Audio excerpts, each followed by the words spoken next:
sort of what you do with SagaBorn or the world of Euteria. Start down. Oh, crap. Hi, I'm Brian Cooksey.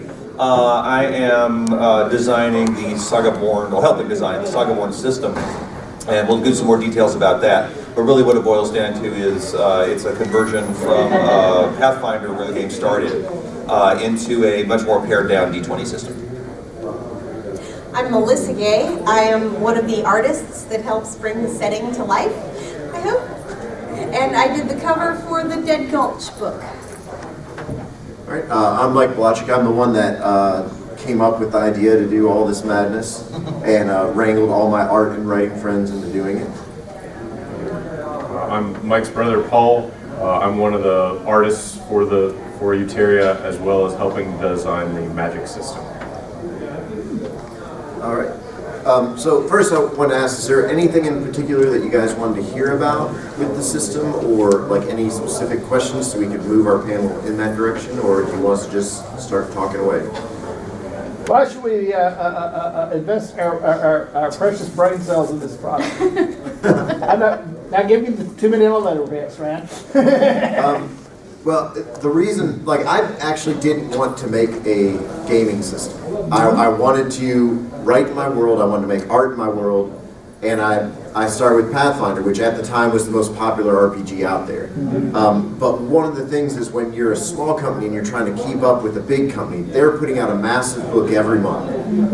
Massive, thick book. And then when you're playtesting, people are like, well, that's not what the Barbarian class does anymore. That's not what this does. Or even just trying to keep up with their rules. And so after years of running into a wall with that, and also it being, my world is a very low magic world.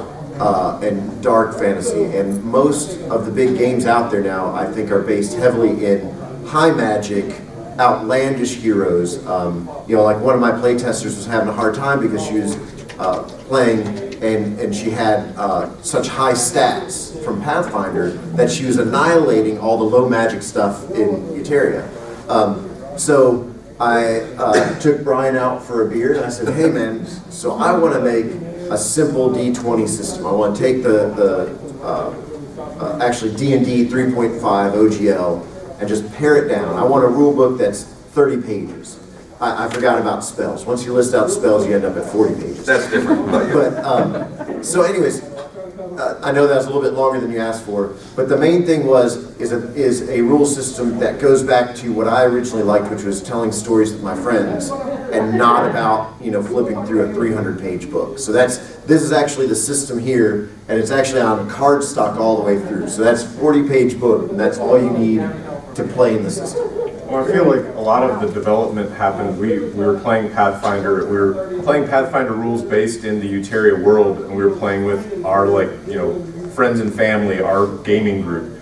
And the problem is that a lot of people were intimidated to even pick up the Pathfinder rulebook, just even the basic player handbook. You know, at 250 pages, they were like, that's too much for me.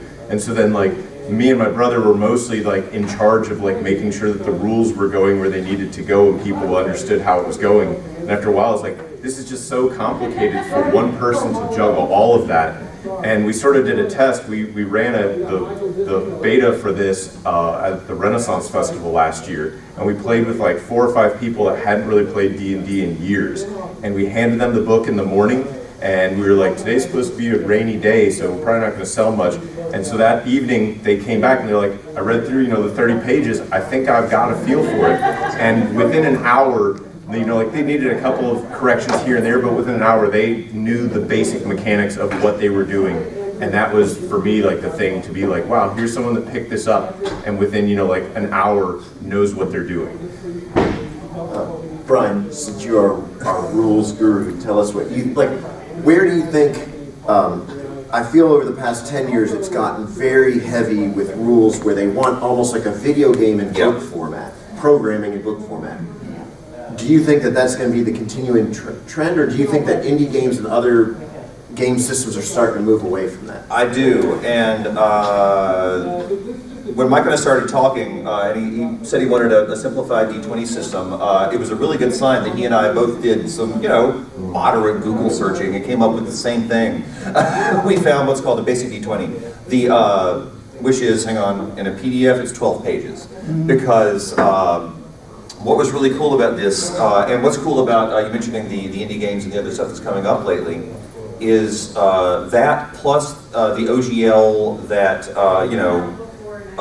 say what you will about a lot of the stuff that got produced during the OGL period. What's cool about that is the OGL still exists and it still works. Meaning that at its core, you can do something like a 12-page D20 system. So what I did was I found somebody else who'd done a lot of the work that Mike wanted me to do, and you can literally steal ideas from them because it's open source. So we took this as our base basically, and so honestly, to answer your question, I think the answer is yes. The trend is actually going for these more Baroque, crazy programming things, and there is another one underneath that produces things like this 12-page PDF and the 40-page book that we've got that is a lot simpler, it's a lot more pared down, and the thing about there's this old school Renaissance thing that's being tossed around, and which I think is actually a good thing. What that means is, because of the OGL, people are actually able to take these systems from, say, first edition AD&D, or a book like this called White Hack that is actually based on the original White books that were the very first D&D books that were published. Because the system is still open source, a guy took this and got a nice slim book out of it, and we're doing the same thing over here. Our basis is still a little bit different, but it is coming out with something a lot simpler, and like you guys experienced at the playtest, easy to, you come into it going, I know the basics, I got what I need to do, and then from there, we can add stuff to it. Like the magic system, for example, which clicks in pretty well with it, I think.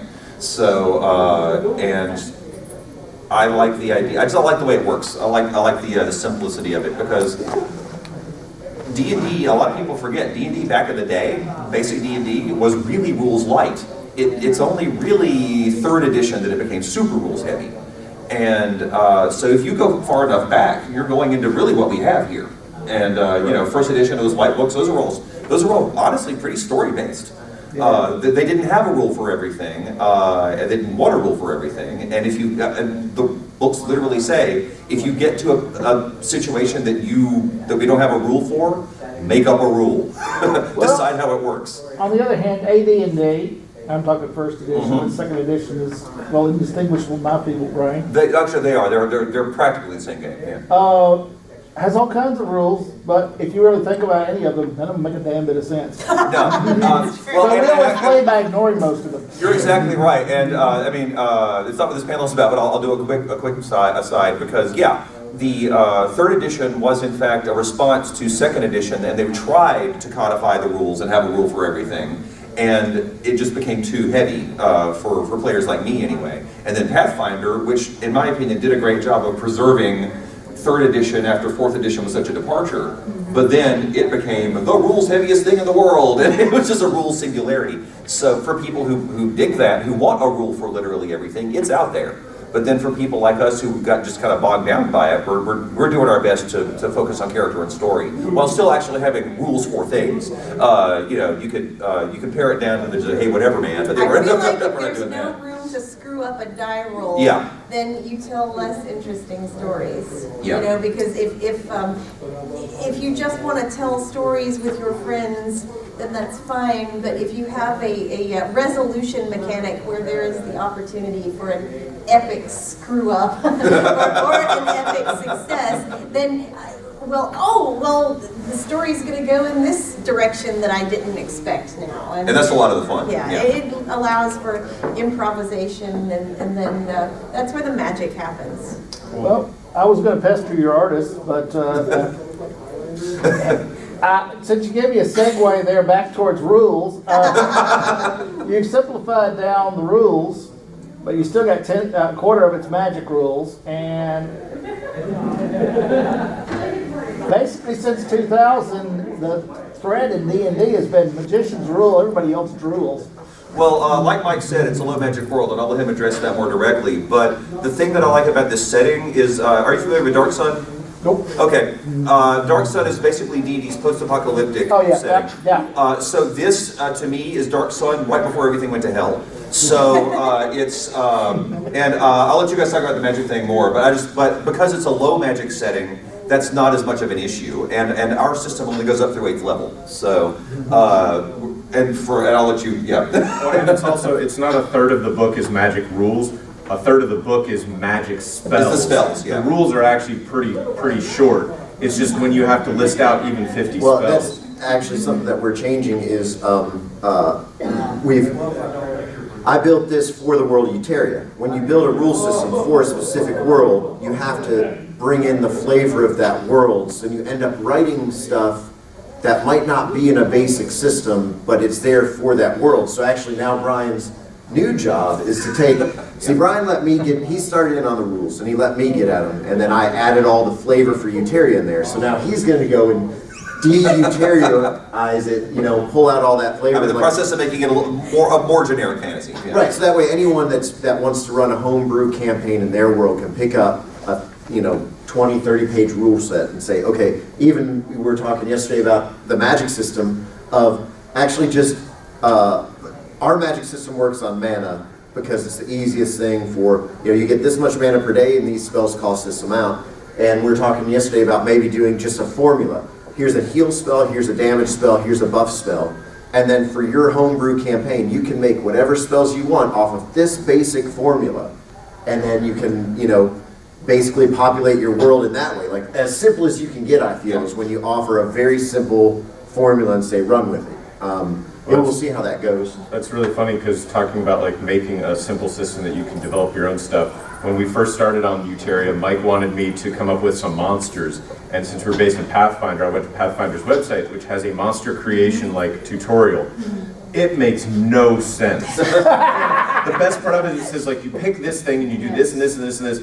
And so like I tried really hard and I was like, all right, I'm gonna try to follow this. And then I started going through their monster manual and not a single monster in their monster manual actually matched up with their thing. Oh, really? There are all these little things, it's just like, sometimes to add more flavor, you should increase the AC and decrease the hit points. And so I was like, in the end, like all you're doing is just like random. Just putting some numbers on it, yeah. So I found the easiest way to make sure that like creatures are supposed to be fair was I would find a creature that was sort of close to what I wanted, and then I would like tweak its numbers up a little bit here, down a little bit there, change its name, grab some special abilities from like something similar. I was like, there's no way like to be able to find and create a balanced creature using this convoluted, like there's no part of it that was easy. I think one of the problems is when you get into the big systems is they're trying to play the mix between a strategy board game and a role-playing game. And honestly, when you're playing a role-playing game that deals with fighting creatures, you can throw in a bunch of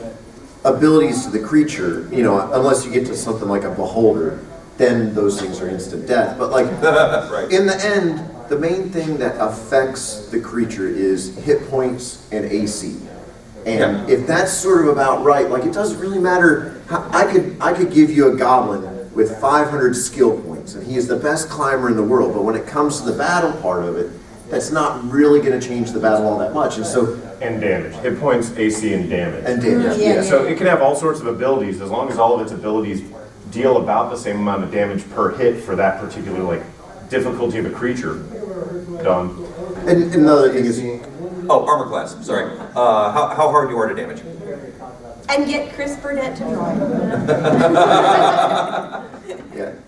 So Melissa, since you are very well versed as a player and runner of games, but you're here for being an artist. So let's talk a little bit now. You haven't been hired to do any SagaBorn rule system art yet. Right. Though you are on the cover of our Ranger guide that's out on RPG. That's right. But I just want to talk about, and Paul, you're in on this with art too, but you're also the magic guy. We're the multitaskers. Yes, we're all over the place, and that's the other thing I wanted to bring up. I guess maybe I'm a little old school. When I grew up, the thing I always heard was about TSR having a group of people that were all in a building. The artists were down in the art studio being crazy. You had Larry and Easley and those guys like throwing paint at each other and showing each other how to paint hands. Just cover the white. And so everyone was a part of what what everyone else was doing. So like they could talk to the writers, they could go down and see the art. And so that's really why I wanted to create when I started writing books is I love getting a group of people together and then making fun projects. And so, I've tried to never say no to an artist. When an artist has an idea, I'd rather incorporate it into the writing rather than, saying, no, go change this. This creature is always, green or... Oh, and I gave you hell about my, forest elf designs. I was like, okay, and she'll be wearing a thing that's made out of an elm samara and crazy clothing designs for the forest elf. I'm also glad that you changed writing to match artwork when there's a mistake instead of yelling at the artist. I did a drawing for Mike, and then one time we were sitting at DragonCon and I was reading the book and I was like, this description doesn't match my drawing at all. And instead of Mike being like, well, you failed at making your art, he was just like, I'll tell Danny to rewrite that paragraph. Nice. So like, then the paragraph actually matched my drawing perfectly. So you're just like, wow, like that was a pretty good. Nailed it. That artist just got it perfectly. And I will say, as one of the guys making the words, it's a lot easier for me to change the words than it is for them to change the words. So except once it's in a book. So now that that's different. Yeah, when now it's that published, we have yeah. like 5 books out, we always have to go back and go, okay, so where have we brought this up before? What Exactly, it right, yeah. Which is also one of the things with why I wanted a simple rule system was that how many times I would write something that I thought was cool and then I had to pore over the Pathfinder books to see, is this possible? Is there already a rule that says I can't do this? And so one of the other things that we brought in is I could never stand when we're playing a game and someone said, I want to do this, and it sounded really cool, and then someone said, oh, and they open up the giant book and they flip through and they go, look, you can't do that because of this formula. And so the catch-all thing that me and Brian came up with this is called a heroic action. And this really changes everything. There's no more grapple attacks. There's no more like, oh, you can't, you can't jump over the table and like kick the goblin. Like, no. Yes, you can, man. Right, you But can. what about CMB? Yeah. Oh, wait, I don't even know what that means. Too many different, initials. So everything, the catch-all is a heroic action. So if Paul is a ranger and he wants to jump over the table and kick the goblin, he says, I'm going to do it.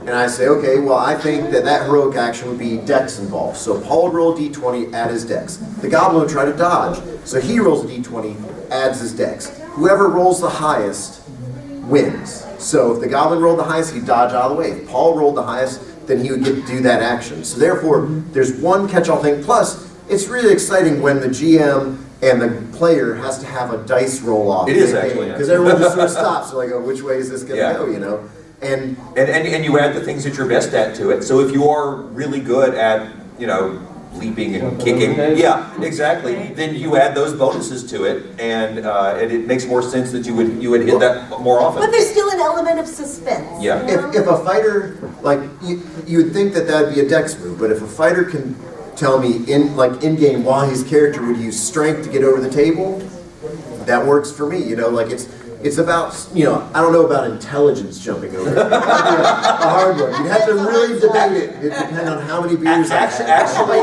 the Robert, I was just going to say, the Robert Downey Jr. Sherlock Holmes movies give you a good template for that. All right. Because when you jump on the table, you could kick a plate in a certain way. You play on the cause angle. That's it. distraction. Yeah. So you realize from now on, whenever I run a play test, someone's going to jump over a table and attack and use their intelligence bonus. I'm going to do I'm it. going to have I am. kicking wizards everywhere. What I think is funny is this heroic action thing is finally putting in rules something that has existed. I've been playing D&D with Mike since we were like 10 and 12, and all of the all the amazing things I remember about D&D were moments that can't be really put into rules or into a basic thing, and heroic action sort of takes care of that. I remember one time when we were playing, someone created a wall of fire, and someone was stuck on the other side of the wall of fire, and they got hit really bad, and they were about to die. And I was the cleric, and I ran, leapt through the wall of fire, rolled on the other side, and healed him. The guy was probably 100 feet away from me. So, according to the rules and according to miniatures, I would have gone, I would have done a double move action and been like, and that ends my turn. And it was like it would have been the most boring thing ever. But instead, like Mike said, okay, like you're gonna do this thing, roll a d20, and like then he described like as I was leaping through the fire that like my beard was singed and there's like sparks flying off. Yeah. And I land, and as I go into the roll, there's like sparks flying off my armor, and I like came out of the roll perfectly and put my hand on the shield, and like this lich who's like summoning the fire just looks at me and it's like, what? And it was like, I remember that event, and it was so important. It was like that was the moment for my character. And of course, like in SagaBorn, part of the name comes from, we actually have on our character sheets something called Saga. And it's every time you play a session, you write down something that's very memorable about what you did to change the outcome of something. And that grows your character story as it goes. And I always like, you allowing me to essentially do something that the miniatures or the rules wouldn't allow me to do has always stuck in my mind. And I think that's cool that like you've incorporated in a way that like it's encouraged. But there's also It makes a better story, but there are still rules to it. It's not just sure you can do that, it's sure you can try to do that. And Because sometimes failing is also a, Yeah. you know, one of the play tests we had a guy who Oh, wanted his elfling wanted to weave through the legs of everybody and then slide out and shoot his bow. Okay. And I was like, all right, so this will just be a generic, you know, heroic action. You roll, add your dex. I'm just gonna roll a d20, and he rolled a 1. Oh. And so he accidentally slid and slid out into the room that no one wanted to go into because there was rooms all over the floor, and everyone had a bad feeling about these rooms. And soon found out what and here's why. Yeah. And but he wrote that down on his saga, and I think the other thing is in the world that we have with games, and especially massive online games, people have started to not trust the players because players will break a system and they'll power game. And one of the things I want to bring back is trusting your players, because if you don't trust the people you're playing with, then stop playing with them. Yeah. Like you can't do that on a massive online game. If I'm sitting at a table with people and someone consistently just is not fun to be around because they're standing in the doorway killing things hoping that they're getting the most experience, that's not a fun, you know, thing. So you should trust the players that you're playing with. So you mean like when people build like Fey Paladins and they hit infinite damage every time. They can only do a D2. And when you're a Paladin, if you max hit, you roll again. If you're Fey, if you low hit, you roll again. Oh, there you go. Yeah. For example. I remember like that. Yeah, actually. I remember way back in the day, so the rest of you guys will not don't know what I'm talking about. There was a rule in 3rd edition Champions. Basically, there was a transformation attack, and basically the rule boiled down to if you can kill them, you can do anything else you want to them instead. And then they made it so damn complicated Yeah. and impossible to use. I remember the that next one. 3 Yeah. editions.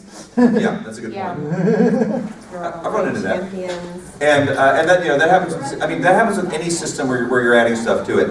And not that we're not going to add stuff to this one, but we're trying to at least keep with any game, because you know, with any game, if you have a good focus of what you want your game to be, then the things that fit that focus stay, and the things that don't go away. Because I've come up with 3 or 4 awesome ideas that don't fit what we're trying to do with SagaBorn, and I wrote them down, and maybe I'll put them in another system. But you know, that's great for over here. But exactly like you know. Well, if I can turn an orc into a pile of dead orc, why can't I turn an orc into a frog? Yeah. Right. Now, it may not fit the magic Yeah. in your universe. But, Exactly, you know, and that's part of game design. You know, There's transformation spells. deciding what fits in the setting and what doesn't fit. And you know, if I love the idea of if you have a great idea, but it won't necessarily fit in your setting, write it down, and it will work for some other setting. I have you a know. special folder. Yes, always have a special folder. We do that in art too. It's Oh, like, yeah. God, I've got a great idea. Oh, it won't work for this illustration, but I'm gonna write it down over here. Or Yeah. I'm gonna sketch it over here, and that's gonna be its own illustration. You know, it's And, all so, part and of the sometimes process. years later, it's another picture. Exactly, Well, exactly. I'm sure I always, especially when we're beta testing stuff, you gotta try to break it, right? 'Cause you gotta, and it's not talking about metagaming, I don't do that, but like, this is supposed to be a low magic world, and I'm hoping this will segue for you, but, so I decided to play an elf character who, obviously elves are raised with magic, who got pulled into this human town, but as an elf who's used to magic, I just used magic all the time. And the point was, is if this was a low magic world where people were afraid of magic, I was trying to see story-wise how Mike would handle something Sure. like that, which I'm sure Mike was not happy just running around. Woo-hoo, fireball! But you know, there's that player. Right. Well, and you know, I'm also sort of starting at you know, the bottom of this. Like, I actually hadn't, before I started writing these books, I hadn't played a whole lot of systems. I'd played a lot of video games. I'd read systems, but I hadn't played a lot. And I don't know if I just didn't trust my vision enough. So when we first started putting out adventures in Uteria, it was actually, so the whole world has been ravaged by magic, and elves and magic disappeared for a while. Now they're coming back, and there's whole areas that are touching basically a parallel universe that is, the physics of that universe are almost dreamlike. But I started the adventures in an area that was not as touched by that. So the elves were nearby, they would show up, and you can't have a fear, that real fear of elves if the elf city's here and this city's here, and the elves have been around for about 30 years, so there's going to be cross Trade and... yeah, Sure, yeah. And I you know, maybe I was a little afraid that I might go too dark, and then I brought in a co-writer with me who's a longtime friend, and you know, if I'm trying to be like Tolkien, he's trying to be Clive Barker. And so he's helped me find, I mean, but not dark for darkness' sake. Like, you know, we rewrote halflings, for example, and he said, well, if they're really fey, then let's let them love chaos. They're chaotic creatures, but we don't have alignments that, like, that's nailing people down too much. Like, you play your character like you want to play them. You shouldn't have this weird, you know, nobody has that thing just hanging up behind them that Right. says, you know, I'm chaotic neutral. Like, you're sort of flexible. And maybe I am chaotic neutral. And so in most games, when something is chaos, it's evil. You know, Warhammer, it's like, oh, the Chaos Army, you know. Like, but Danny's like, but it's not really. What if they just, at the core of them, they don't like laws defining how we should behave in this world. Like, they don't do violence, they don't do things that hurt other people, but they also just don't like that someone tells them when they sit at a restaurant they can't fart. Or, Yeah, you know, like, that's a very benign thing, but Yeah. that's your worldview. Like, let's break all the rules, and then all of a sudden it took like this halfling character that was very standard and made it very interesting to play. You know, and also, like, because they don't believe in violence, I've had some really interesting play tests where people played these characters where they got to run around and be, like, so much so that some of the play testers actually have written fan fiction about their elfin Oh, cool. characters. You know? Nice. Doesn't everybody? Actually, that's very interesting. The one game that I played a person who didn't like violence, I had the most interesting stories with too, so that's a very interesting point. That's cool. I'm glad you made a mechanic for that, you know, Well, to and- write yeah. into the halfling characters. And we're trying to do spells that are, you know, not damage oriented. Like, you know, what if, because we have a good friend and artist, Nigel Saad, who played with us, and he's like, my character doesn't believe in doing any damage. What was the spell that kept casting in everyone's face that made you so mad? Prestidigitation? Is that it? That makes the little magic stuff? Makes whatever you Yeah. want. Little Anyway, distraction. so his whole character, he's a powerful mage, but he just refused to do, and his character was actually really interesting. He was always there to help, but never there to damage. Right, he wasn't doing any of the damage spells like fireball or anything. Right, Yeah, so right. That's cool. So I now want that to make we're, a spell called Got Your Nose. now that we're talking about all this non-violent stuff, now we're going to put it over. We're moving the focus of the playtesting in the world to the Eastlands, which were damaged the most in the Magic War. And so now we're writing rules for the city that all the adventures are going to be based on, and we're going to be running adventures on Roll20. And the number one rule is, if the Eastlands were destroyed, just completely ravaged by magic, they have very strict rules about magic. If you're caught using magic, you're put to death. And you are guilty until proven innocent. So then how do you, like, if Paul's elf character came traipsing along in that, oh sure, you can be the guy who shows up at the tavern and does all the tricks. And then you're standing up, you know, on the gallows saying, no, I didn't mean to do it, I'm just an elf, and, you know. But Right. the idea is, once again, creating the saga is, for me, a hero is not someone that blasts fireball or, you know, has a 20 in strength. It's a flawed person who overcomes that flaw, or a hardship. So if an elf comes into this town, it's going to be very hard for them. So it's going to be very story driven. Like, you're going to have the hood up. You're going to have to not talk to people because your voice might sound different. Your accent might let people know. And so it could be more work for the GM because it's not going to be so game, miniature, battle oriented. But the stories, I think, would come out of that. You know, I think that would be a lot more interesting. And so that's why the leveling mechanic is more, you know, like, we use the normal D20 numbers. So if you want to see levels in that way, you know, like, you know, you kill this many goblins, you level up, that's fine. But that's not what the focus is. It actually says for leveling, you should have about 12 to 15 encounters, whether they're role-playing encounters or battle encounters. You should have added to your saga quite a bit. And then when the game master feels that, you know, you're ready to move up, you know, then you move up. And it's not just on the game master, there is that limitation, but everyone should sort of know what they're getting into when they walk into the game. But once again, the focus on levels, the focus on numbers, the focus on killing things or like disarming a trap, that goes back to the thing that we started with in the beginning, is that is a video game mechanic. And the reason it works so well in a video game is because you don't see it. You know, Right. You're just like going along doing these things and it's all happening behind the scenes, but then when it has to be there and you start adding those numbers up yourself, then you become very aware of those numbers. Yeah. You know. Yeah. Well, I feel like a lot of board games nowadays, like there's a lot of fun ones, but there's so many things about modern board games that require you to understand so many rules. I'm like, this would be so much easier if this were on a computer. I'm like, oh, but that defeats the purpose of having a board game. And then I'm like, what if I had like a Microsoft Surface and I had this like board game that was digital? So like all of those like convoluted things that I don't have to keep track of, I could just go click and it does it all for me. I'd be like, yeah, that was nice. And the only reason I say this is because I'm typically the person in my friend group that gets handed the instruction book and says, hey, you're in charge of that. I'm like, And now we're coming back to playing games of Roll20, because if you have your character sheet set up, it'll do the math for you.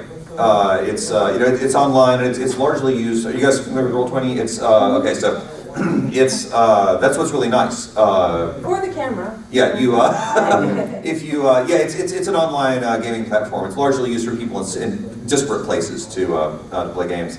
But yeah, it's one thing that's awesome about it is like, you know, if I'm doing a stealth check, I click on stealth check on my character sheet. It adds all my bonuses. It throws in any penalties. If a game master has put in extra penalties, then you can throw those in, and then you know whether you succeed or not.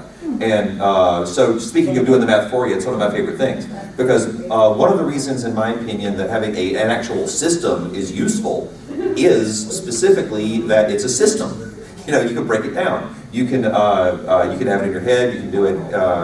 You can actually translate it to a computer. You can do a lot of different things. So it's something that I mean, you can take it too far where you're gaming the system, and that's kind of annoying. But what I do like about it is that something this simple and pared down as much as we can get it, and still, you know, be robust. It's something that you can know. It's something that I mean, there are people who, I mean, back in the day, I actually knew 3.5 pretty well. I've replaced that with other information, but you know, but it is nice coming into a game where you know the system. And just like you were talking about with the playtest, you know, the people at the Red Fair read it and they were like, yeah, I got it. And it gives you more confidence. If you know what's possible and what the parameters are, you've got a lot more room to say, I jump over the table and kick the goblin in the face. And so I like that. Yeah, instead of stressing about, do I need Can I kick the goblin in do the I face? look this up first, Yeah. you know, and then you're looking into the rule book. well, simplified rule set also, you were talking about, like, as we come out with more books, having to go back and double check stuff. Like, you know, I'm assuming how awful it is for Pathfinders to continue to add more rules. but like we play the X-Wing mini game, and the X-Wing mini game right now has like a 30-page errata because every time they release new ships, people find infinite combinations where you can take things, and the people who made the game never thought about it, because when they originally made this ship, it was good. But the moment they added this ship or this card, all of a sudden it becomes like a god thing. And so they have to go back in the errata and be like, well, actually, you can't do this. And it's like, now you've got these like specific rules that only apply to like one thing of this other thing. And you're like, Yeah. whoa. And so yeah, like the nice thing about a simplified system is it means you have less like complications as it grows. Because the goal is to not make it grow too much. But, well, and so you're sort of stuck. One of the things that I think will always put SagaBorn as different is we made a decision as a company that the role-playing system will always be free. Like the book PDF, both the Uteria version and the SagaBorn Basic that we put out, in PDF, the full thing will be free, always. Print books will just charge what it costs to put out a print book. And you know, we limited ourselves that we're only allowed to put out a print book every 2 years.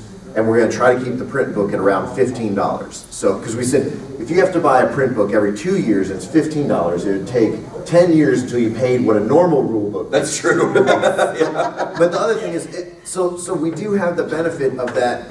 We want to create a world. We want to, you know, like after Brian writes Basic, if he wants to write a whole cyberpunk world based in the SagaBorn rule system, Which I totally do. I'm down with, like, I'm going to support it. So like it would be almost like more like second edition, where it was all about the setting, the box sets that came out. Yeah, actually, you're right. And that's the important part, because, and I will say, after having discussions with some distributors, the hard part is it's the settings that are hard to sell. Yeah. Rules sell. Everyone will buy a rule book. And so when you're Wizards of the Coast or when you're Paizo, you benefit. If you have a company, like if you have 100 people working for you and you put out a great book, you're not just going to say, okay, now everyone's fired, go home, like we made a great book. You're like, no, we have to keep making money. And if rule books sell, you're going to keep wanting to make those new rule books and make those new rule books. And so that's something I think that'll stand out with us, is that our interest is not in putting out a rule book every month. I mean, I can't even keep up. I mean, if you're familiar with Paizo, it seems like they put out a 400-page book like every month. And you're like, you know, I mean, that's wonderful for people that like to read those rule books. And and I'm not bad-mouthing their products. Their products are stellar. They are like, good. when you look at them, you compare, you know, like what we're doing, it's like, oh my God, there's so much to live up to. And the new 5th edition stuff that I'm not as familiar with, that is, I've heard, is knocking it out of the It's park. awesome. Yeah, it really is. I have to say though, these books are gorgeous. Yeah. These books, I have to say, at least. It's all the artist's fault, right? That's right. Well, and actually, that's one of the things I like about working with SagaBorn and all of these guys, is that they are putting out really high quality books. The books look nice. Yeah, and not just the artists, but the graphic design. And the layout and everything. Yeah, I mean, these are, really top notch. first off, the stuff in them is good. Even the stuff I didn't design, it's awesome. But the stuff in, the setting, the actual words are really great, and the setting's one of my favorites. But also, you guys abide by the same rules that like Pinnacle does, where Pinnacle puts stuff, the guys that are doing like Savage Worlds. Pinnacle, one of Shane Hensley's, in fact, it's kind of his main rule, is anything we put out has to look great.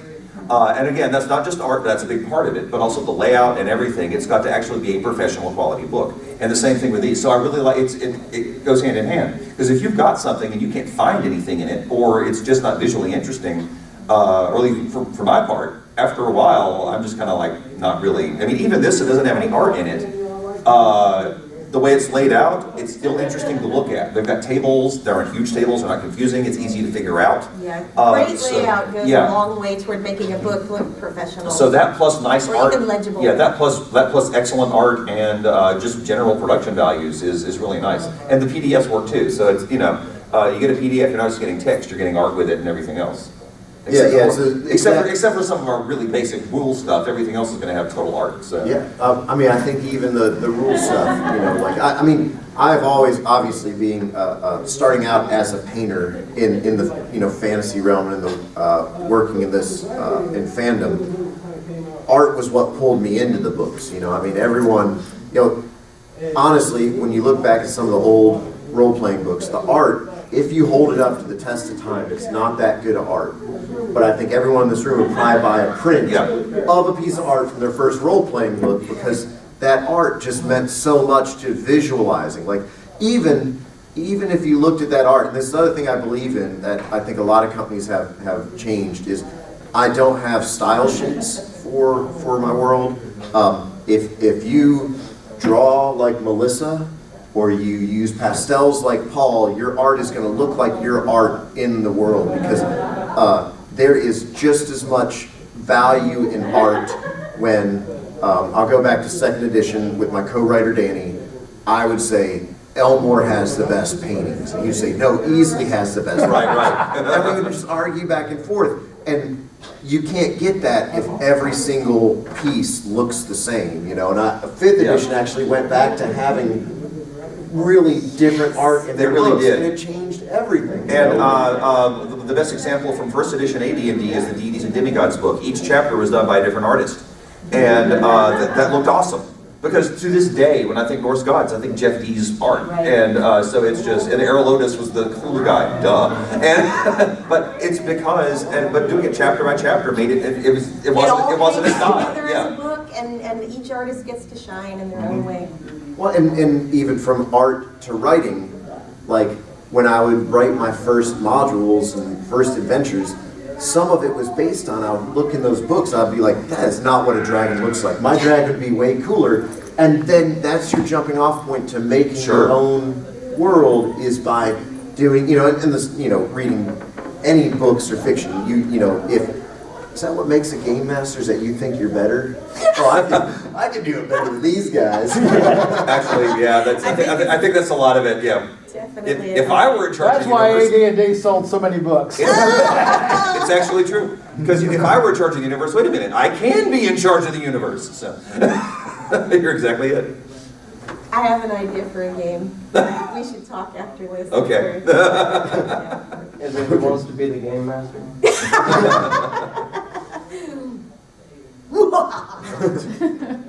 kind of awesome. All right, so we've covered art. Do you guys have any questions so far? Any comments? Yes. So, I've always I've played D&D, but I never really grasped all of it because it's all so confusing. There's a lot of it. And I don't get to, I'll play once every couple months with my friends when I have time, even though they'll keep going without me. So it's kind of hard to Oh, and coming back in is tough. Yeah. So I really like how you guys are trying to, make a simpler version, but still have a lot, in there. So I kind of stumbled upon here having to count heads for. I'm glad you ended up in the room. That's good. So I definitely want to get some information on. Excellent. Good. You can join the online playtests, maybe, and also, you can also. You can play with your friends, you can play at cons because it's real easy to get started in the system. And the system works great for demos. Right, and also, you can hook up with some of these online sites, like RPGgeek.com has online games that use the they're play by forum. Exactly, the play by forum system where you can jump in on the 20. I can't Roll remember. 20. Yes, Roll20. See, why can't I remember that name? That's so funny. Yeah, on some of the Roll20 games, and it's really helpful for people who don't have a lot of time to get together with their friends. Yeah, I think I really enjoy playing with people that don't know the rules as much, or they're new, and so one of the other things that I want to do, I read an article this year that was really good, that was talking about the failure of marketing of RPGs since the beginning. And it said that they always put out the player's handbook first, so everyone gets the player's handbook, and then they come out the monster manual, and then they come out with the dungeon master's guide or the game master's guide. People have been playing for 2 months. Right. One of those Back in first edition, I was playing for a year. Yeah, you're right. It took them longer. Yeah, so, and everyone needs the game master. And the thing is, they've only made it harder for game masters to run games. Like, they're not bringing in game masters. And so me and Danny were talking, and Danny's always liked to be a player. He's never liked to be a game master.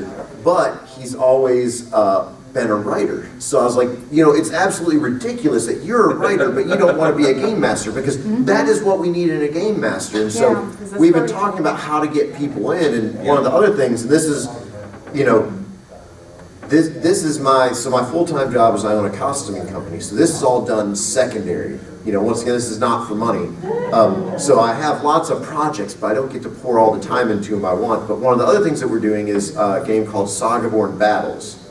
And it actually takes these rules and puts it into a skirmish game that you play on a table. So you get a hero and you get minions, and you're both going into the dungeon to try to get artifacts. And so you're battling against another adventurer. And we want to make a system, so it's based on the role-playing game, to where we can actually make a system where you don't get a lot of board games that do this, I don't feel. You can make your own hero. So the main hero, you will be able to make a name, and there'll be a system in place. So you can make a wizard, you can make a barbarian, and so on. And then you get your minions, you fight against other people. And the idea behind that is like what you're saying, where you might not be able to be there for every role-playing session, but you want to get to learn the rules. Well, this would be a fun way, like, hey, we're at Chattacon, we have 2 hours, let's go play some SagaBorn Battles. And then my thought is that people will think, well, these rules are easy. What does my character do when he's not battling in the dungeon? Right. And then you're going to get the SagaBorn role-playing game and start role-playing your board game character. So it's a way to get in, but then also for those people who are story-oriented, they're going to look at this and they're going to, well, this is cool that we just keep going and fighting in these dungeons over artifacts, but wouldn't it be cool if there's something else going on? And then, once again, a jumping off point into a role-playing game. And so, you know, it's impossible for a small indie company to bring in, to change the gaming industry and make GMs, you know, the important thing. But that is my goal, is to make it's just as easy for your GM, you know, like, I mean, we talked about, do we need a game master's guide? And it's like, not really, you just need the core system, and then you need articles telling someone how to run a game, build a game, and that's really all a game master's guide is. So you can really pick up any game master's guide, and then just pick up, you know, the system. Yeah. I mean, wouldn't you agree? Oh, yeah. Like, I mean, how do you guys feel, like, Paul, you GM'd a little bit when you were younger, but you haven't GM'd since then, and you're a rules guy, you love rules. Like, why don't you GM? You know, well, Brian, I know you GM all the time. Yeah, it's my thing, but yeah. But you can tell, what do you guys think would cause people to want to GM more, and where are the big games failing at that? I'll tell you what makes me want to game master more, and this kind of goes against the sales figures you were talking about earlier, is a new setting. Because when you guys were first starting, well, you specifically were first starting to write Uteria, I was like, yeah. Like, I was looking through it, and because Dark Sun is my favorite AD&D setting ever, and I was like, this is it. This is the prequel. So literally, the new stuff that was in that, and whenever I read it, I'm going through a setting or anything that's got like new stuff, I guess I could pare it down. New stuff that new inspirational things make me want to game master. That is a super good point, because okay, I am a super lazy role-playing hobbyist in that I love to play and I love to get super into my character, but I don't like to do like prep and stuff for other people, and that's terrible. But for game mastering, if I am in love with the setting, if I'm absolutely in love with the setting, like I've game mastered D&D a bunch back in the day, AD&D it was, and I've game mastered Mage, and I game mastered Changeling the Dreaming, and it was because I found stuff in those settings, and the rule system was easy enough that I could hook on to. AD&D was easy back in the day, right? Yeah. You just memorized all the tables, it was perfectly easy. I had the brain of a 10-year-old. I could memorize anything. It was great. But no. She sold us the Echo tables. Shut up. But you know, the ease of rules really helps, and you have to be in love with the system to get reluctant game masters like me to really engage. And for me, it could be something small. It could be, you know, just some spark of something in there to go, I need to make sure that people encounter that guy. Exactly. I want them to run across that person who's going to be a jerk at them and has the cool magical powers or whatever. And it can be a piece of something that I go, well, now that's in my game. And so, I mean, that's honestly, that's the inspiration for me, is just finding new stuff. All right, we're getting a little close. It's getting closer. We got 5 minutes. So Paul, what would it take to make you come back to Game Master? Having more time. All right. Yeah. Let's assume you have I'm some an time. adult now. It's. Oh God, I know. I mean, part of like, I don't know. It's Luckily, I am not. I am still 13. part of the problem I feel is like, I feel like as a game master, sort of like when I played Descent, you're like they're working together, and you're kind of working, and you're working together too, but you're also kind of working against them. I kind of feel bad being the DM because I kind of want to win, and that would be bad because then everyone loses. So part of it is just me being like, oh, I kind of want to be on the side that's like trying to like succeed instead of, and I understand the game master's job isn't to make them fail, it's to make an interesting story. Yeah. But you do like throw things at them, and sometimes it's a little frustrating when you're like yeah, this is going to be tedious, and then they get around it and you're like, they took away my fun thing. What I think as a game master, worse. That's interesting because that is one of the things that I love is I love throwing something in adventure and I actually have no idea how they're going to get around it. Yeah. And it was, I mean, you foiled me that one time where I was like, there was no way that you guys could get through that door, and then no, it was Josh who summoned the badger and had it go over and like Oh yeah. open the door for you guys. I was like, well, I did not see that coming that they could use the arrow slit and do it. Yeah. You know, My philosophy of game mastering is to be the player character's biggest fan. And just to throw a bunch of crap at them and see what they do to get past the challenges. So when they beat the thing, I'm like, yeah! so your definition of biggest fan is to throw crap at them and try to kill them with monsters.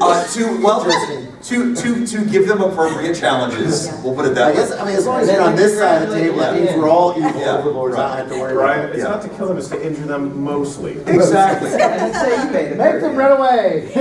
But yeah, I mean, honestly, and it's like the badger thing. I love to see, like, you know, somebody comes up with a really clever way to do it. I'm like, that was awesome. I call it opportunities for character development. No. We call it sagas. All right. Margaret, upsell. All right. Well, thank you guys for coming. Yeah, appreciate it. Thanks a lot. And thanks for pushing along the conversation. That was a lot of fun. And if you have any more questions, catch us around the con. Yeah. I'll be at the Hyperion table, and they'll be at the art Or the dining dealer's table. room. And Melissa's in the art show.